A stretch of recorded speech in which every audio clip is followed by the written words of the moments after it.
We have these questions from Ishak, and this is an interesting one because Ishak is saying, do I deploy the same tactic that I use for B2C emails, like FOMO or fear of missing out, scarcity, for example, in email with a timer countdown, for example, or either while stock lasts, you know, um, that kind of information in emails for B2B emails. Okay. So most cases, Isha, the answer is no. Let's look at some examples. So B2C and B2B. Okay. Let's look at the buying behavior, for example. In B2C, you are communicating direct with the buyer. All right. So if I'm in a marketplace, I'm looking for computers, or if Apple is talking to me, I'm deciding whether should I buy Apple or should I buy a Intel based computers. Okay. Whereas in B2B, in most cases, it is a decision decided by, hopefully I get the spelling right, decision decided by committee.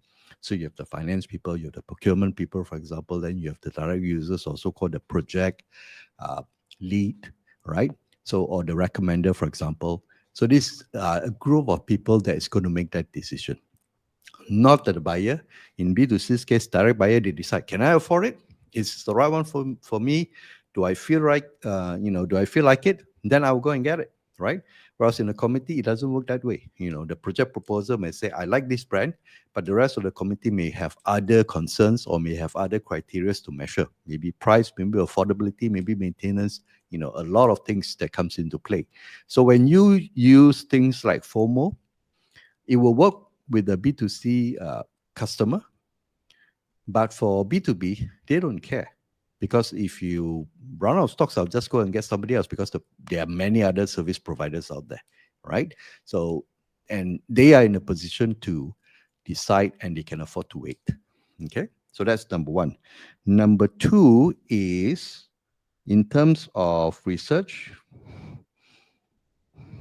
okay, the B2C customer is going to do his own research. They are going to go to review site. They're going to form their own opinions, on the products or the range of services that they may want to engage with, right? So if I talk to a coach, and then I'm going to look for coaches within the similar range, and I'm going to look at the difference.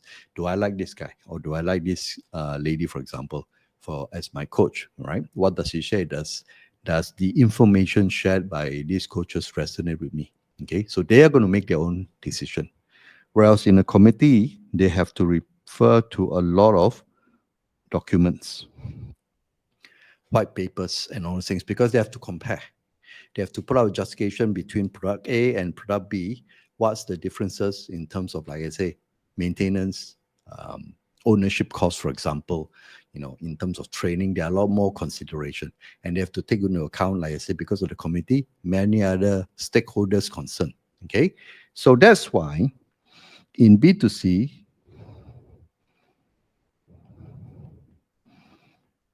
storytelling works because you want to appeal directly to the person that's going to buy from you. Whereas in B2B,